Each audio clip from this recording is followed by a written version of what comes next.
Buenas noches, bienvenidos a un episodio más de Escena del Crimen. Hoy vamos a contarles voy a contarles una historia que sucede en el año 2011, en agosto. Y vamos de ese tipo de historias que tiene, digamos, quizás su inicio en el medio mismo de todo, de la línea del tiempo, pero en realidad el contexto ayuda a comprender probablemente el motivo de un caso sin resolver. Porque vamos a quedar por el camino quizás con cierto misterio de saber qué le sucedió, pero sí el sentido común nos puede ayudar mucho para entender al menos por dónde se pudo haber sentenciado al protagonista de este caso. Es una víctima, el hombre asesinado en toda esta historia, un extranjero, un serbio de más de 40 años, que había sido involucrado en la incautación de un cargamento muy importante de droga que cayó tiempo atrás del asesinato, de ser encarcelado antes de todo. Por eso voy retrocediendo un poco en el tiempo.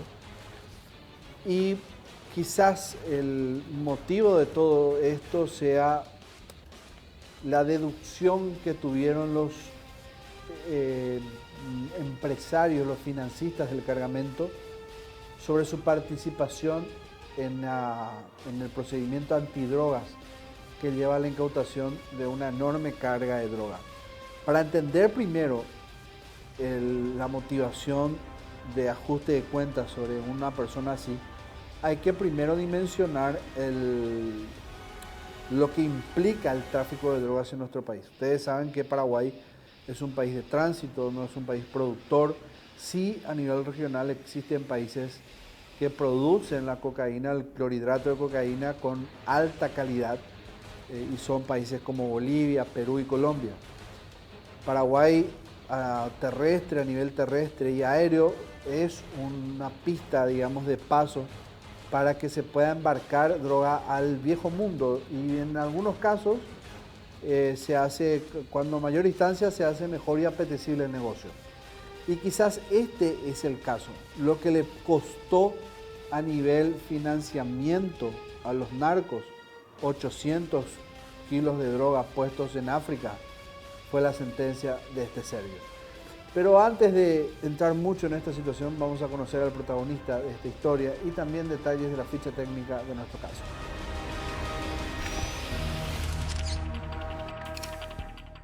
Perfiles. Víctima. Nombre: Palik Dragan. Edad: 47 años. Nacionalidad: Serbia. Domicilio: San Lorenzo. Profesión: comerciante. Fue asesinado tras supuestamente delatar una carga de más de 800 kilogramos de cocaína que serían enviadas a África.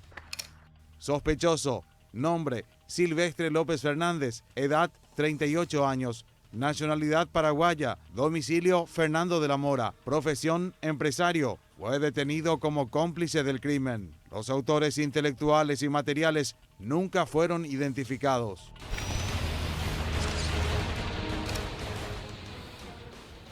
Y ahora sí vamos a contarles el qué pasó, es decir, situarnos un poco más adelante de todo ese contexto. El 24 de agosto del año 2012, en una lomitaría que ya van a ver dónde queda, X, se da un crimen, un asesinato que evidentemente asustó y hizo entrar en pánico a todas las personas que estaban ahí. No solo a los clientes, no solo al dueño del local, sino que a todo el vecindario, que se despertó en medio de un tiroteo. Un disparo seco, sin demasiado contexto, pero lo suficientemente preciso como para acabar con la vida de este hombre que estaba probablemente en compañía de su asesino. Todo lo que envuelve esta situación lo van a ver evidentemente después y van a ir entendiendo lo complejo de este caso, que termina por abrirse en una especie de laberinto que no se terminó de comprender y nunca se avanzó a nivel fiscal policial. Quedó por el camino prácticamente, no prendió la investigación, y quizás uno pueda llegar a entender después, más adelante, por qué pudo haber ocurrido.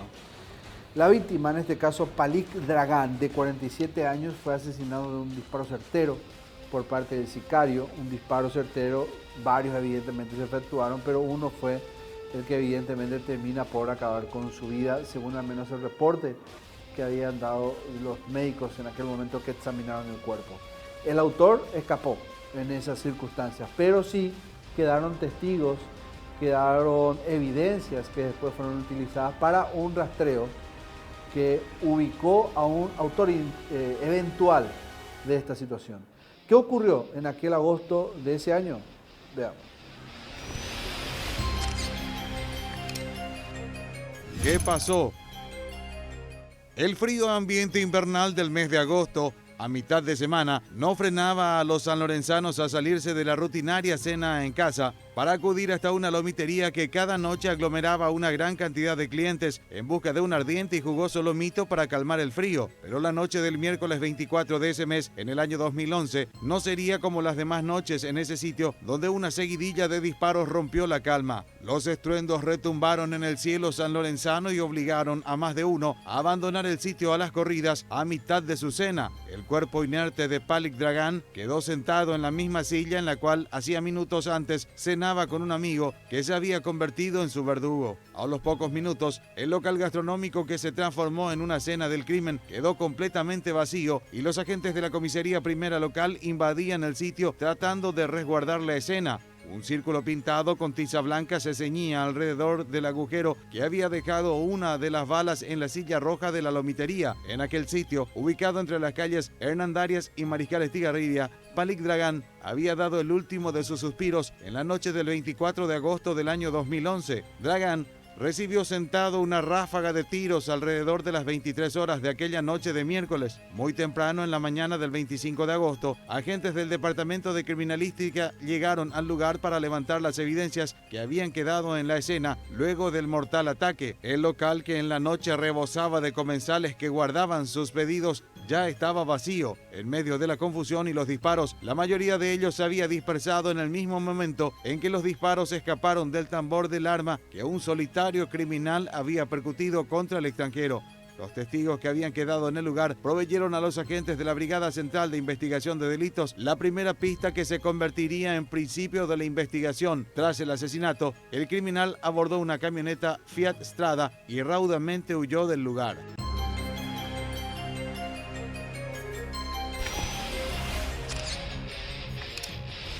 En heridas que hablan, como les decía, van a ver, escuchar en este caso el reporte forense que habla de los 5 disparos que recibe Palik en diferentes partes del cuerpo, pero es fundamentalmente uno el que termina por acabar con su vida. La multiplicidad de los disparos evidentemente colabora con la pérdida muy rápida de sangre, lo que le genera el shock hipovolémico.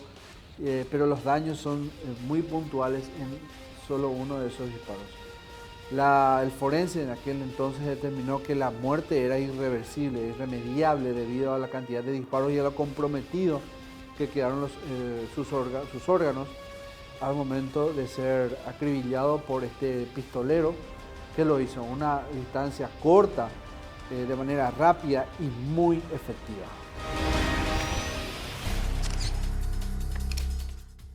Heridas que hablan. 5 impactos de bala acabaron con la vida de Palik Dragan. El serbio de 47 años falleció a consecuencia de un shock hipovolémico por múltiples heridas de arma de fuego, de acuerdo al informe forense elaborado tras el levantamiento del cadáver.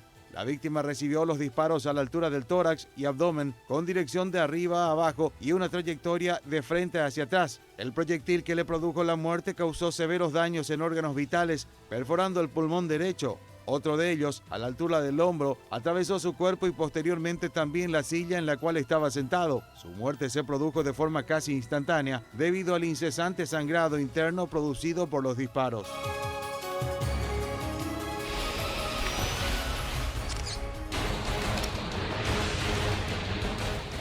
Cuando se constituyó la policía en el lugar, evidente que ya para ese entonces las cámaras de circuito cerrado comenzaban a ser aliadas fundamentales de la policía, y lo primero que hizo un grupo fuera del que se encargaba de perimetrar el lugar, de hablar con los testigos, es conversar con el dueño del local y ver si disponía de esas filmaciones si las cámaras funcionaban, y afortunadamente así fue. Fueron a controlar todo lo que ocurrió tiempo antes de la hora señalada como la hora del asesinato, que fue poco antes de las 23 horas, ¿verdad? Comenzaron desde las 10 de la noche a barrer prácticamente minuto por minuto todo lo que ocurrió alrededor de ese local, enfrente obviamente en la toma principal que hace la cámara, y alrededor a ver si es que divisaban algún movimiento extraño. Y lo que más le sorprendió a la policía en aquel momento es que cuando se da el disparo, ellos ubican al pistolero, pero lo reconocen de tiempo antes de la filmación. Es decir, para hacerlo más fácil, la persona que le mata es el hombre que estaba en compañía suya, cenando en aquella oportunidad. Era su acompañante, llegaron juntos a esta lomitera o a este lomitero, se sirvieron juntos a la cena, estaban charlando, y en cierto momento, cuando llega a las 11 de la noche, el pistolero se levanta, se incorpora en sí y arrebata o acepta los disparos contra Perico. Lo mata ahí en el mismo sitio, lo deja tumbado en el suelo, todos huyen, se dispersan y termina por subir al vehículo en el que había llegado y finalmente huye de la escena. Era la imagen clave para los investigadores en aquel momento, porque a partir de ahí podían no solo tener al tirador en una imagen bien nítida, sino que también obtuvieron un pequeño detalle que después serviría para hacer una trazabilidad de la persona que eventualmente fue el pistolero. Y así fueron y encontraron a una persona encargada, al menos el dueño, de la matrícula que lograron alcanzar a ver en aquellas filmaciones del lomitero. Esto ocurrió cerca de las 11 de la noche. Los testimonios que hablaban de que el pistolero y su víctima, la víctima y su asesino, cenaron juntos antes del momento de sangre.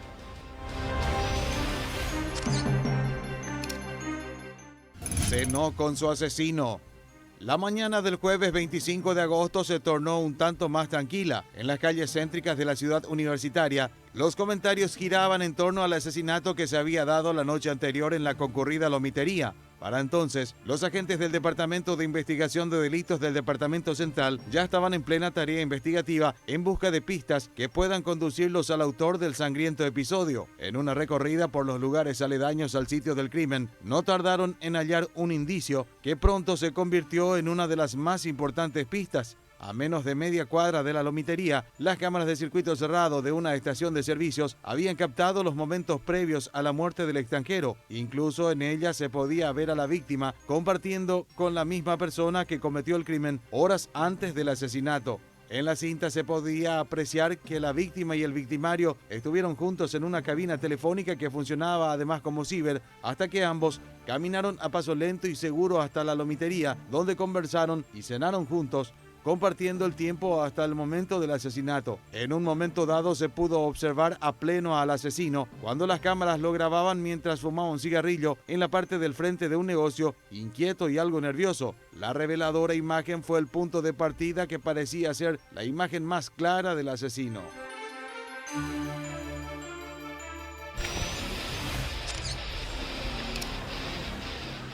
Vamos a hacer el primer corte aquí en Escena del Crimen. Hoy estamos recordando un asesinato ocurrido tiempo atrás, en el 2011, para ser precisos, en agosto, el 24 de agosto del año 2011, eran las 11 de la noche, cuando un ciudadano serbio, se estaba sirviendo la cena en una lomitería junto con otro hombre, y en medio de esa cena uno de ellos, en este caso el acompañante de este extranjero, se levanta y lo mata, así de sencillo.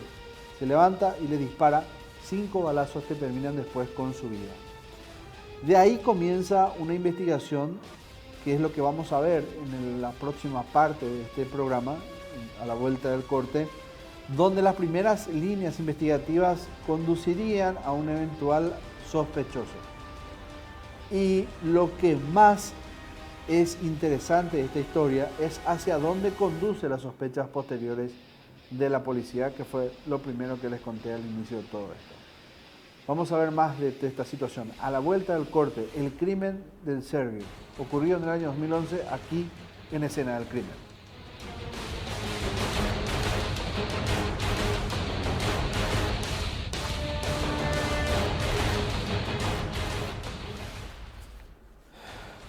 Palik Dragan es un serbio de 47 años que estaba en nuestro país con problemas por narcotráfico. Él había sido encarcelado por el decomiso de 800 kilogramos de cocaína que tenían que llegar a África en algún momento.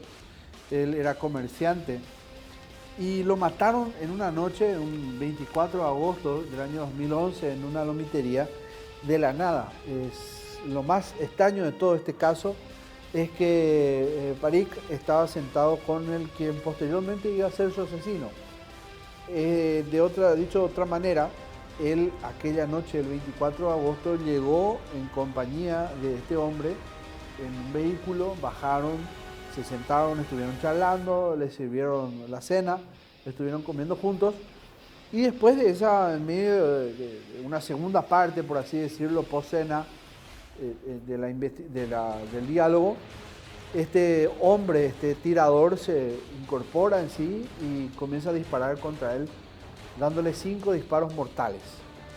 Los 5 disparos le dan una hemorragia, le generan una hemorragia a Dragan que lo mata en pocos minutos. Bueno, a partir de ahí la policía comienza a interrogarse cuáles eran los antecedentes de este hombre y evidentemente lo primero que salta es el caso de la cocaína en África. Pero más que quedarse con eso, tenían que establecer quizás otras líneas investigativas, pero para eso, para poder decantar lo que ya prácticamente era obvio, tenían que identificar a aquel hombre extraño, aquel acompañante asesino de las imágenes o con las imágenes del circuito cerrado.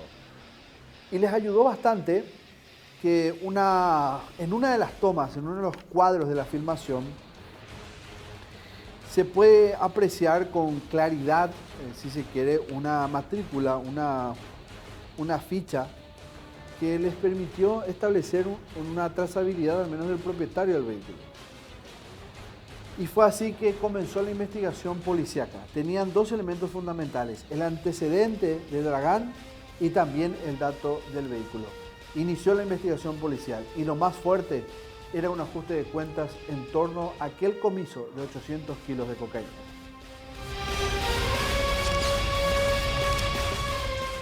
La investigación. El crimen del ciudadano serbio al principio parecía un verdadero rompecabezas para los investigadores. Un profundo misterio envolvió el caso hasta que un llamativo dato salió a la luz y demarcó el norte de la investigación para los agentes de la Brigada Central de Investigación de Delitos. Los agentes policiales descubrieron que el nombre de Palik Dragan estaba vinculado a una investigación previa en torno a la detención de una importante carga de cocaína cuyo envío a Mozambique en África fue frustrado por agentes de la Policía Nacional. En ese país, la droga sería distribuida a los continentes de Asia, África y Europa. El extranjero había sido detenido el 31 de mayo de ese mismo año, 2011, durante el procedimiento llevado a cabo en el puerto Fénix de la ciudad de Mariano Roque Alonso, donde los policías del Departamento Antinarcóticos hallaron un cargamento de 875 kilogramos de cocaína de alta pureza que iba a ser enviado o escondido entre paquetes de arroz a través de contenedores. En aquel tiempo, la millonaria carga de droga se constituyó en la mayor incautada por las autoridades hasta entonces, ocasionando un millonario perjuicio a los propietarios. Por esto, el extranjero cumplió algunos meses en prisión preventiva en la Penitenciaría Nacional de Tacumbú, pero fue liberado poco tiempo después tras prestar declaración ante las autoridades del Ministerio Público. Esta situación generó dudas en la Policía Nacional sobre el móvil del crimen, si se trató de un ajuste de cuentas o bien una quema de archivos entre narcotraficantes. Meses después, en diciembre, fue detenido el propietario de la carga, César Aparicio Brites Aranda, un hombre de 37 años, oriundo de la ciudad de Ubicuí del departamento de Paraguarí, quien fijaba domicilio en el barrio San Miguel de Capiatá. En el 2014, César Aparicio Brites Aranda fue condenado a 9 años de cárcel por narcotráfico, pero su nombre nunca fue vinculado al asesinato.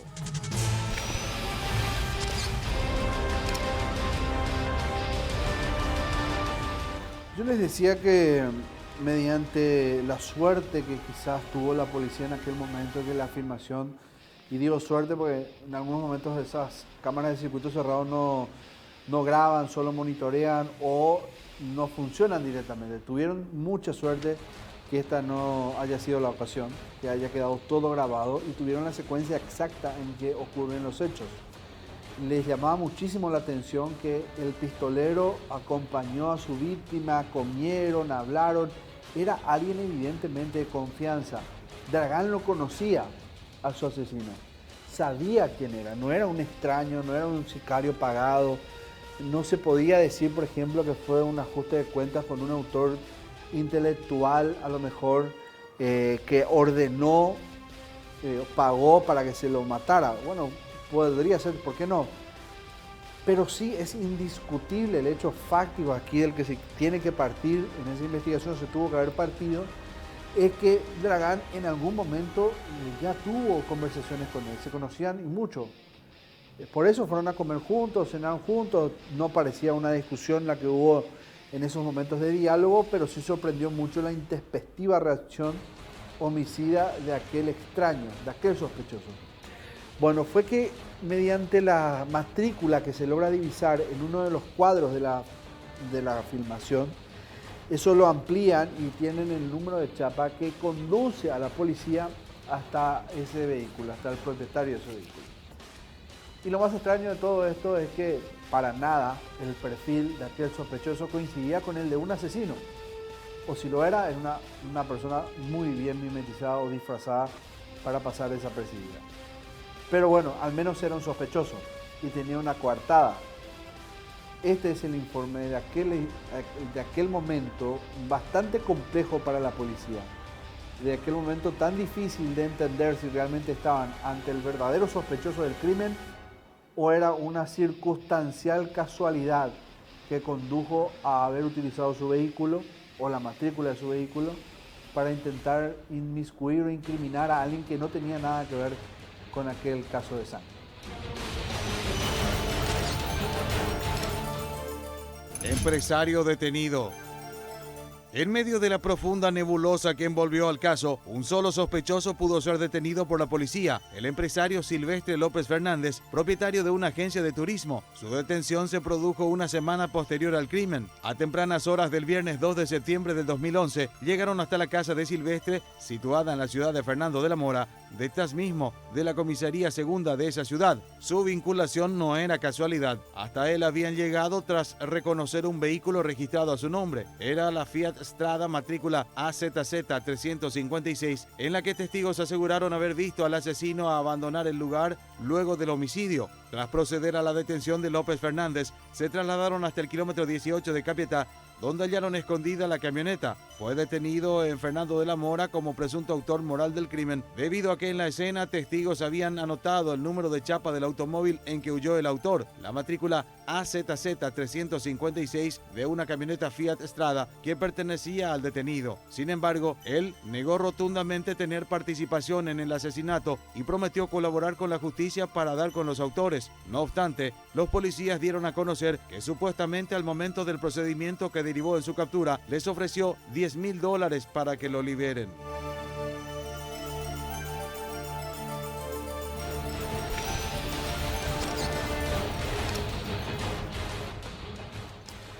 Silvestre estaba comprometido con el caso porque, sin dudar, el hecho de que su vehículo aparezca en la escena, la matrícula, entre otros, lo ponía en una situación muy comprometedora. No le ayudaba para nada el que sea, por ejemplo, un empresario dedicado al turismo o lo que sea, porque para la policía eso era un detalle menor. Si era realmente el homicida, tenía que ir preso.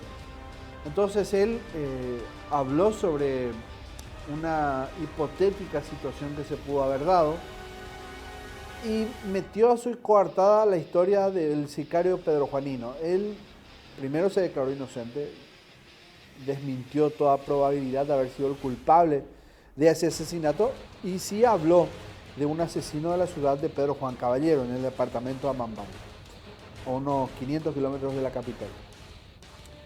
Pero lo más extraño de todo esto es que cuando él dice esto, evidentemente se compromete con el entorno inmediato de Dragán, del serbio. Es decir, ¿cómo sabía? Evidentemente, para la policía, dentro de su sentido común, se establecía el escenario de Silvestre, evidentemente entendía que estaba comprometido su vehículo, pero a su vez entregaba un dato para que se disperse la atención sobre él. Le sirvió de mucho y vamos a ver. Lo cierto es que en ese momento, al menos para él, era importante contar una versión para sacarse la mira policíaca encima suya. Era el principal sospechoso en ese momento. Y él estableció la teoría del pistolero Pedro Juanino. Sicario Pedro Juanino.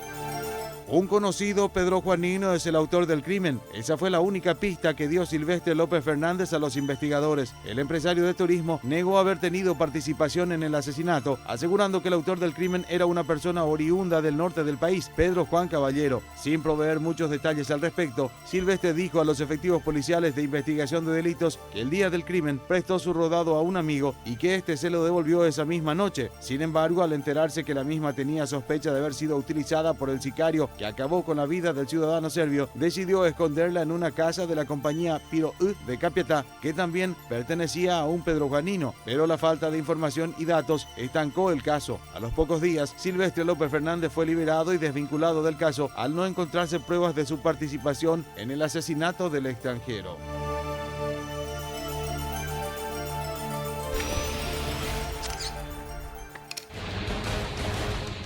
Pero la situación para Silvestre sería mucho más difícil y compleja, más allá de la historia del pistolero Pedro Juanino, lo cual, bueno, uno, hasta si se pudiera decir, es tan trillado decir un sicario Pedro Juanino, porque en todas las historias de drogas, cárteles y la zona donde mayor corre la mafia de este tipo, generalmente es en ciudades de frontera, y Pedro Juan es una de ellas.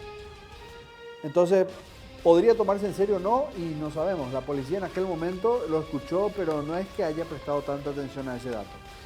Lo interesante de toda esta historia es otra parte, otra situación que cuenta Silvestre en medio de su coartada, y es sobre la matrícula. Como identifican su chapa en la filmación, él tenía que tratar de sacarse de esa escena del crimen porque lo ponía directamente en ese sitio, su chapa, su vehículo.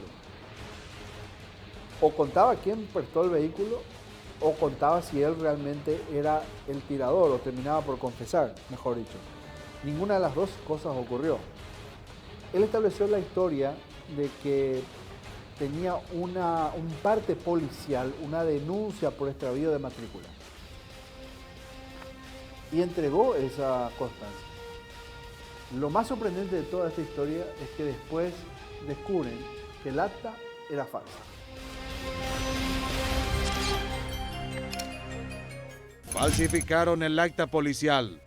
Silvestre López Fernández fue liberado al poco tiempo y desvinculado de la causa en medio de muchas dudas. Una serie de cabos sueltos dejó a su paso la investigación policial y fiscal. La detención del empresario acabó siendo la única que se efectuó en el transcurso de la misma. En principio, el hombre de negocios intentó despistar a los efectivos de la Policía Nacional con una denuncia falsa de extravío de la chapa de su camioneta Fiat Strada, mediante la cual había sido identificado. López Fernández consiguió un acta con membrete de la Comisaría Primera de San Lorenzo y supuestamente le colocó la fecha del 18 de agosto del año 2011 al acta número 85/89. La misma supuestamente había sido confeccionada por el suboficial Gustavo Amarilla, pero la firma que aparecía en el papel no correspondía a la del agente policial. Pero los agentes de investigación de delitos corroboraron que ese mismo número de acta pertenecía a otra denuncia realizada el día 20 de agosto en un caso de robo agravado. Otro detalle llamativo fue que el documento falsificado no fue remitido al Ministerio Público por los agentes de la Comisaría Primera, sino por Silvestre López Fernández, quien acercó a la sede fiscal sanlorenzana el documento recién el día 26 de agosto y fue recibido por el asistente fiscal Francisco Fariña 2 días después del asesinato de Palik Dragán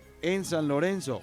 Al final, López Fernández admitió que la denuncia fue fraguada y confesó que supuestamente pagó $5.000 por el papel a un agente de la comisaría primera debido a que su rodado había sido prestado a un amigo y al enterarse que fue usado en un crimen decidió esconderlo.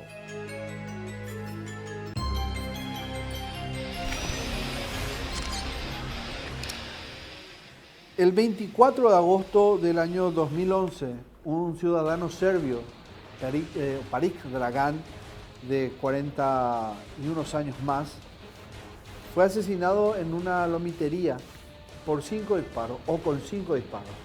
Lo hizo un hombre que probablemente era de su entorno, muy cercano, porque las filmaciones de ese negocio, de ese comedor, lo ponían a los dos cenando juntos en medio de una discusión muy normal, muy tranquila. Sin embargo, en una fracción de segundos ocurre que el acompañante se levanta, saca un arma y lo mata de 5 disparos. Muy raro, muy extraño, hasta que después la policía descubre quién era Dragan en realidad. Se sabía en ese momento que era un ciudadano que estaba viviendo aquí, trabajando en el comercio, pero descubren que tenía un antecedente por el tráfico de cocaína. En realidad se frustró el envío de unos 800 kilos de cocaína a África. Tenía como destino africano una cantidad impresionante de dinero, de millones de dólares hablamos, que se frustró en aquel momento y creyeron, según al menos las primeras teorías, que él fue un informante para que caiga ese cargamento. Quizás por ahí estaba una de las teorías más fuertes del por qué a él lo mataron y lo asesinaron de esa manera. Y la gente que lo asesinó era evidentemente gente que estaba involucrada en el negocio, igual que él, lo conocía, tenía buenos tratos con él, y así como tenía buenos tratos también podía tener malos tratos. Porque al final de cuentas lo claro y objetivo aquí era que la persona se lleva muy bien, el asesino. No era alguien contratado al azar, como intentó hacerlo ver el dueño del vehículo que se ve en esa misma filmación. El mismo vehículo que toma el pistolero. Este era un empresario de agencia de turismo, silvestre, que cuenta varias coartadas, entre ellas que denunció el extravío de su matrícula, pero después la policía descubre que pagó $5.000 supuestamente para que se le haga una a medida. Y su coartada cada vez tenía menos sentido. Vamos a hacer la última pausa en Escena del Crimen y al volver la última parte de esta historia en esta noche.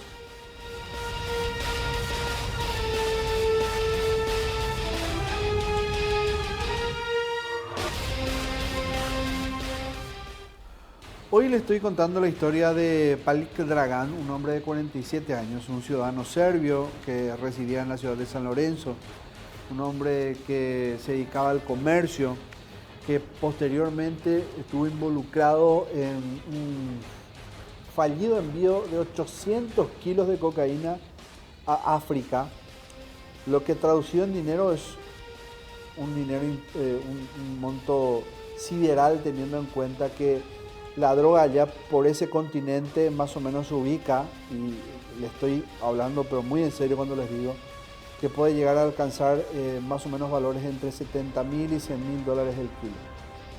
Y ni qué decir si de África llega a Oceanía, donde va a $200.000 el kilo. Imagínense si lograba atravesar todo ese circuito, lo que representaría en finanzas narco. Bueno, les cuento esto porque probablemente para la policía esa era la tesis más fuerte del asesinato de este serbio, porque lo que creen es que él dio información muy precisa sobre el envío, sobre cómo iba a ir, cómo iban a enviar el cargamento, cuándo tenían que salir, cómo se despachó, entre otros detalles, lo que permitió evidentemente el proceder y la frustración de esa operación de envío de este alijo de cocaína. Y ajustaron cuentas con él aquella noche del 24 de agosto del año 2011, porque el hombre que lo acompañaba en una cena que parecía demasiado normal, en una lomitería, llegaron juntos de hecho en el vehículo, se sentaron en la misma mesa, conversaron, y después uno de ellos, en este caso el misterioso tirador, se levantó y desarrojó 5 balazos en la humanidad de este hombre. Lo mató ahí en ese mismo instante. Y tomó el mismo vehículo en el que llegó y escapó. La policía obtuvo la matrícula mediante la filmación, dio correctamente de este comercio, y llegó hasta el dueño de ese vehículo, Silvestre, un empresario que se dedica a las agencias de turismo. Él dio algunas versiones sobre un pistolero Pedro Juanino, no cerraba muy bien eso. Después dio otra versión con respecto a la aparición de su matrícula en la escena del crimen. Dijo, mi chapa se me robó. Y mostró un parte policial que una vez que se contrasta, se verifica eso con el archivo policiaco, porque eso queda escrito en un libro de actas, corroboraron que no existía y fue hecho a medida y probablemente pagó $5.000 por él. $5.000. Y lo más raro de toda esta historia, ¿saben qué es? Que nunca se pudo cerrar en torno a Silvestre, que nunca tuvieron un elemento más preciso sobre Silvestre. Me preguntarán, ¿y en la filmación no se veía mucho? Y no lo suficiente al menos para identificarlo a él, para decir fue Silvestre, o Silvestre lo mandó matar, o Silvestre tenía parte en el esquema de envío, o no, o sí. Todas esas dudas las tenía que haber disipado la policía, el Ministerio Público, pero no, nunca fue aclarado. Nunca se aclaró quién fue el asesino de Palik. Nunca se supo cuál fue el ribete, el ajuste de cuentas, qué motivó al asesinato. Una historia que nunca se resolvió. Crimen sin resolver. Días, semanas, meses y años transcurrieron hasta que el tiempo acabó de convertirse en una década. Luego de la detención y posterior liberación de Silvestre López Fernández, mucho más no se supo del caso. Con el paso del tiempo, la carpeta fiscal quedó relegada a un escritorio, encajonada en alguna oficina fiscal de la cual no avanzó. El supuesto sicario, las cámaras de circuito cerrado y la camioneta fueron pistas que quedaron en el camino, pero que nunca dieron indicios certeros de la participación de alguno de los autores. Hasta la fecha, el crimen del extranjero continúa siendo un misterio.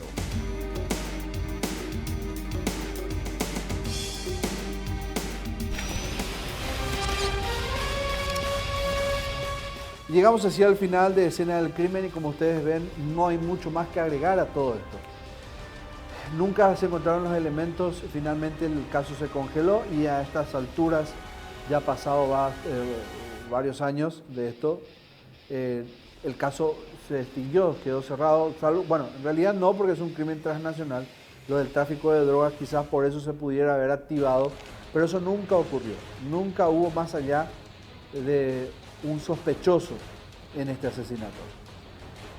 Nos vamos de un programa más recordándoles que ustedes obviamente pueden volver a ver esto el próximo domingo, a la misma hora siempre, y también pueden encontrar este mismo capítulo en el canal de YouTube.